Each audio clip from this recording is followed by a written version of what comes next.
You remember the moment it happened, the apology that felt like a trap, the silence that followed cutting deeper than any argument. You stood there, heart pounding, words dying on your tongue because you knew nothing you said would change how they'd written you into their story. They'd invested too much in your guilt, in your need to justify, and the more you explained, the more power you handed them. There is a paradox here. The louder you shout your truth, the more invisible you become. You've spent nights crafting explanations, justifications delivered in trembling tones, only to watch them nod politely as they file another weapon for later use. Every excuse, every embellished detail, became a confession of your weakness. You were performing for ghosts, begging invisible judges to grant you grace you'd never intended to ask yourself. Let this be the first scar you learn to honor. They didn't need your story to hurt you. They needed your reaction. When you reach for words, they lean back, eyes cold, waiting for the trap to snap shut. They didn't apologize because they were sorry. They apologized because you didn't react. And when you realized that, the world shifted underneath your feet. Pause. Feel the weight of that silence after you stop defending yourself the moment they start doubting themselves. It's not a victory you earn with speeches or crafted arguments. It's a power you claim when you refuse to be dragged into the mud. You've been conditioned to fill every gap with words, to offer explanations as if your worth depended on them. But the only truth that matters is the one you carry in the quiet chambers of your own resolve. So close your mouth. Let their questions hang in the air like unanswered riddles.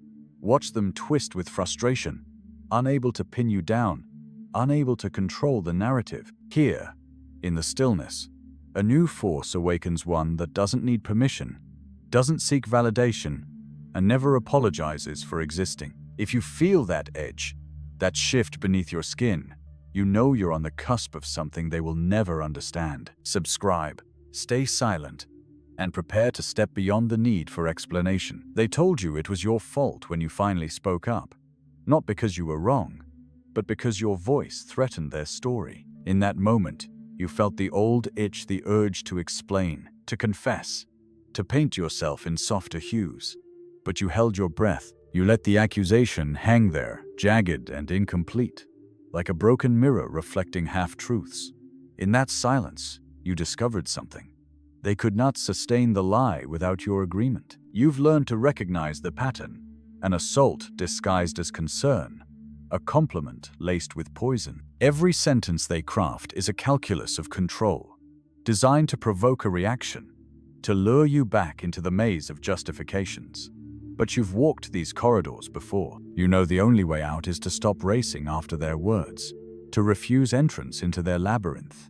When you shut the door on explanation, you erect a stronger barrier than any justification could build. Feel the shift as they pivot, suddenly disarmed.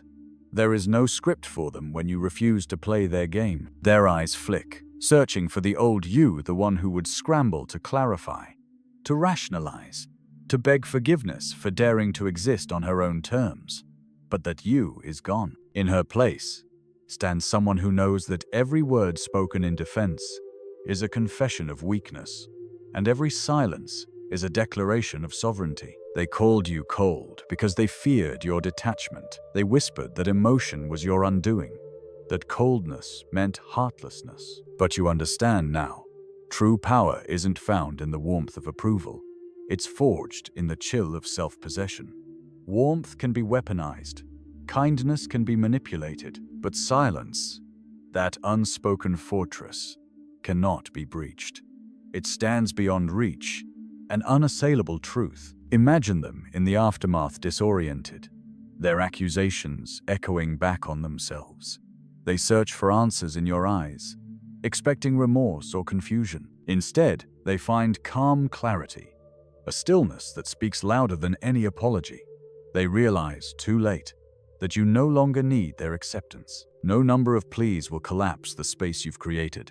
In that vacuum, they drown in their own questions, unable to salvage the narrative they once wrote for you. You may feel an unfamiliar tension in your chest, the stirrings of a new instinct. This is not kindness. It is strategic restraint. It is the ruthless elegance of a mind that refuses to be owned. Each moment you choose silence over explanation. You train yourself to stand tall in your own story, unshakable and unreadable. You become the enigma they can't dissect, the question they can't answer. And when doubt seeps into their facade, when they wonder if the rage they designed will ever break you, they will see you walk away, unaffected, unbothered. They'll whisper among themselves, "How can she not care?" And you'll smile in private because you know caring is optional. Control is not. Lean into that realization. Let it settle in the marrow of your bones. You are not here to satisfy their curiosity. You are here to define your own parameters, to move through the world with a silent authority that demands respect without uttering a single plea. This is the power of unspoken truths, the authority of absence, the force of deliberate withdrawal. Comment below with the word silence if you felt the weight of their expectations and chose to let go. Let this be the oath of those who no longer cower before necessity, who refuse to explain why they exist on their own terms. Their confusion is your currency. Their discomfort is your domain. And in that space, you reign. They lashed out when you didn't defend your silence. Not because you had nothing to say, but because your refusal to speak exposed their desperation. Their voice rose with accusation and drama, each word a hammer striking against the invisible wall you'd erected. In that crescendo, you felt the old panic pulse under your skin, the urge to crumble and explain yourself into dust. But you didn't. You inhaled the storm, recognized it for what it was. Noise fed by your uncertainty. Watch closely as they lose momentum. When there is no reaction to stoke the fire, the flames die out, leaving only embers of confusion. They search for fresh kindling, any sign of shame, regret, hesitation. Their aggression is a mirror, and if you break it with nonchalance, they see their own reflection fractured. That tension, that blank stare when you refuse to validate their narrative, is the birth of your advantage. In that moment, they become uncertain of their own conviction. They branded you unresponsive, unfeeling, as if emotion were the currency of worth. But it isn't. Emotion is a tool, and tools are meant to be wielded with precision, not squandered in reckless displays. You learned that the hard way, in trenches of grief and apology, blooded by the sharp edges of second-guessing.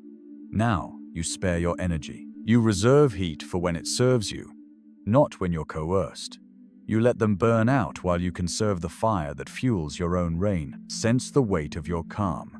It isn't apathy, it's calculated distance. A deliberate choice to stand apart from the cycle of demand and concession. They throw spiked words. You pivot inside your stillness. They expected a battlefield. They found a deserted plain. Their assaults echo against emptiness and disappear. You've become a locale they cannot invade. This is where power consolidates, in the gap between stimulus and response. Most minds reflexively react, defend, justify, protest. But you occupy the rare territory where reaction is optional, where silence contains more volume than any outcry. You're training an instinct stronger than nervousness or guilt. You're forging a presence that needs no script, no cue cards, no audience approval.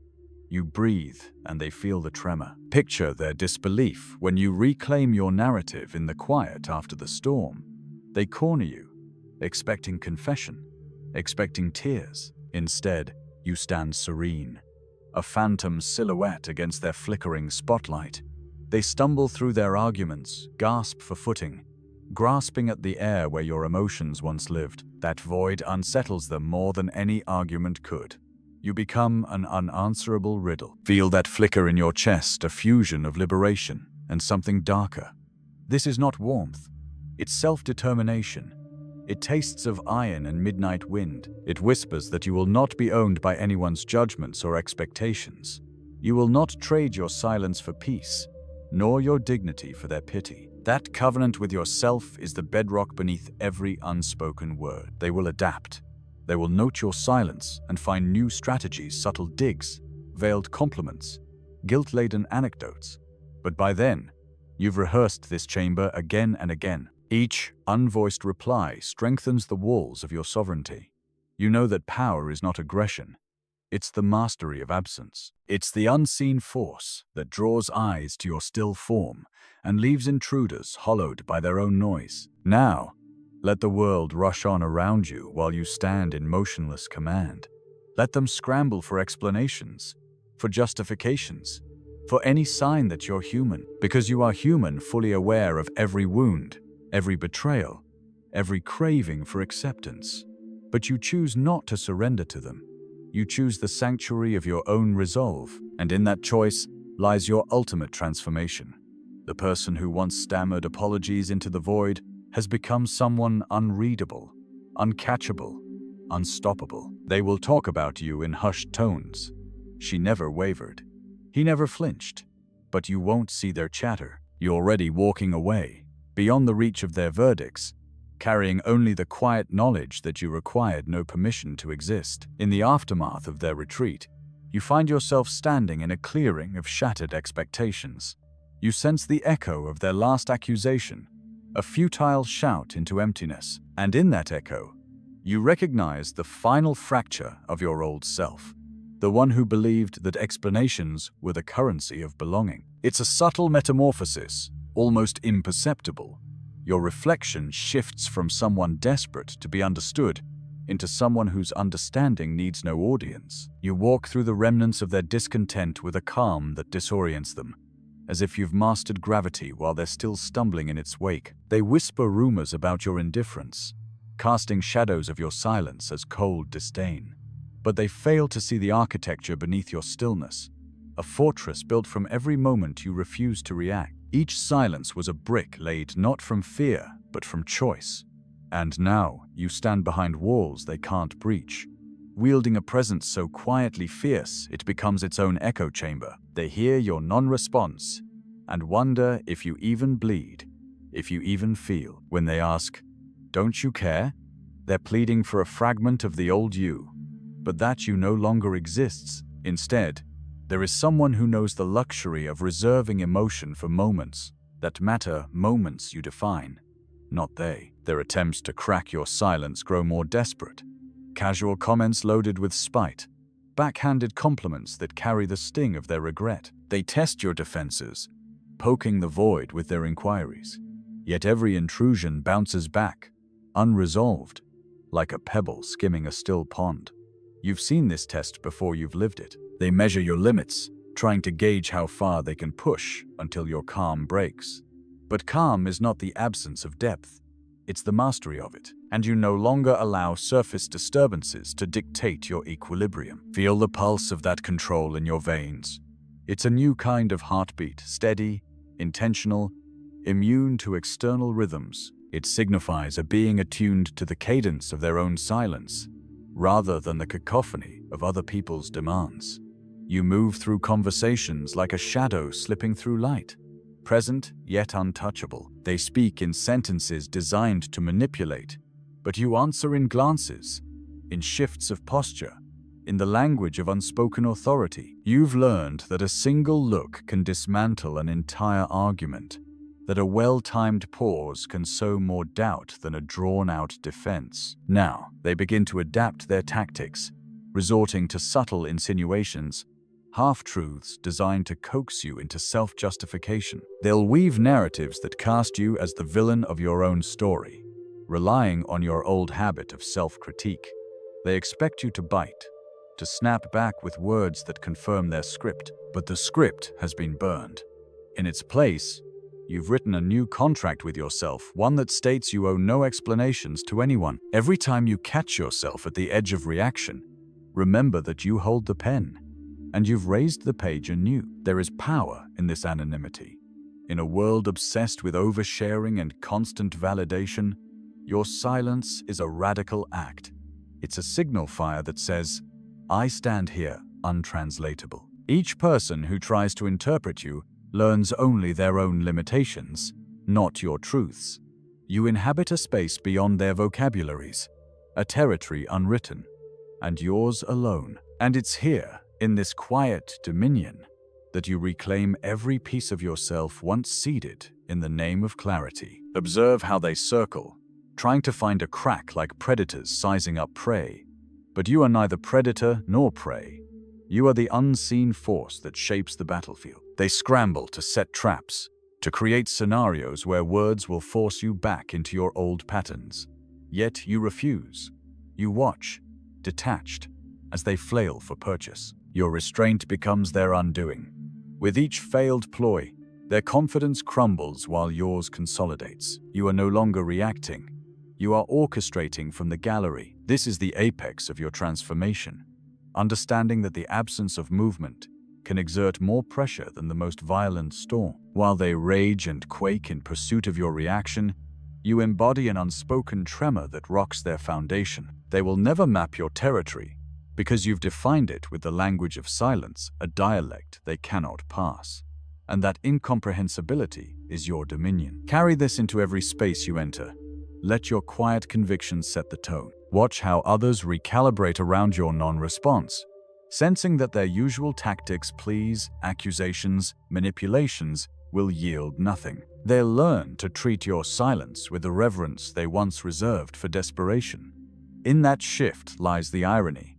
They respect what they fear they cannot control. They shifted tactics when your silence became impenetrable. No longer did they glare with obvious rage. Instead, they donned sympathy like a glove, sliding it onto your conviction to see if it would fit. They murmured half apologies laden with disclaimers, paired with soft inquiries about your feelings, as though emotional coaxing could breach your defenses. In that moment, you felt the old pull the reflex to reassure, to soften the edges of your stillness with affable responses. But you resisted, letting their feigned concern drift past you like autumn leaves on a cold stream. Beneath your unshakable calm, you recognized the pattern, empathy wielded as a blade. They watched for the slightest fissure. Their words grew more subtle, threaded with vulnerabilities calculated to provoke your pity. "I don't know what happened to us," they whispered, eyes glistening with contrived regret. You felt the tug of responsibility, the weight of being painted as the architect of their sorrow. Yet you held your posture, allowed no hesitation in your stance. You understood that pity is another form of leash, one that binds you with guilt rather than shame. And so you stayed silent, observing how their contrition warred with their coercion. In their confusion, you saw your own metamorphosis reflected back. You were no longer prey to their emotional gambits. You had become the maestro of stillness, conducting an orchestra of absence where every note they played faded into your void. Their sympathy collapsed under its own pretense, revealing raw frustration. They accused you of being unreachable, of thriving in isolation. But in truth, you were more present than ever present to yourself, and absent from their expectations. Pause and feel the gravity of that presence. It isn't the echo of ego, it's the resonance of a will that refuses to bend. Each attempt they make to pierce your calm only consolidates your dominion. Their desperation amplifies your power, forging an invisible crown of sovereignty atop your silent head. And as they search for ways to reconnect, you stand firm, a silhouette traced by the dim glow of their fading influence. Then came the final assault, the bait of nostalgia. They invoked shared memories, the laughter that once bound you, the promises you once whispered. They crafted a narrative of reunion, suggesting that your silence had severed something sacred. You felt the tug of collective history, the allure of returning to a time before the knives were drawn. But you recognized the deceit. Nostalgia is a trap that ensnares with longing.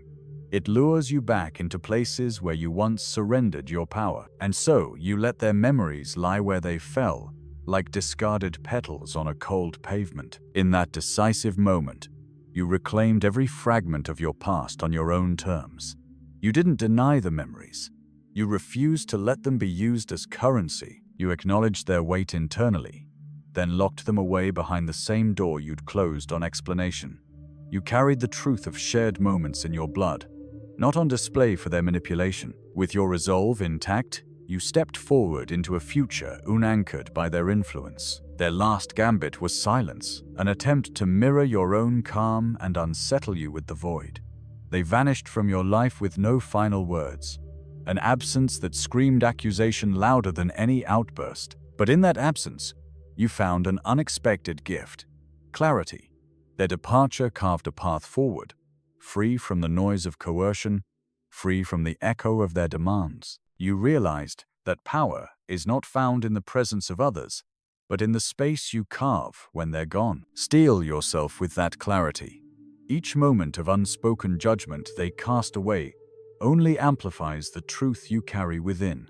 You are no longer defined by their narratives or their attempts to reclaim you. You are the architect of your own silence, an unspoken doctrine of self-determination. And as you traverse your world, remember that the quietest fortress can withstand the fiercest siege. You stand at the edge of something you cannot describe with words, a horizon carved by your own refusal to explain. There are no reassurances here, only the clear knowledge that your unspoken conviction has become your companion. In this silence, you carry every wound, every betrayal, every unvoiced protest, and transform them into the architecture of your autonomy. There is no comfort in this truth, only the austere clarity of self-possession. You will walk through rooms filled with expectation and never speak more than necessary. You will encounter demands for justification and let them dissolve in your stillness. You will feel the old pull of apology, the ache for acceptance, and choose instead to hold your ground.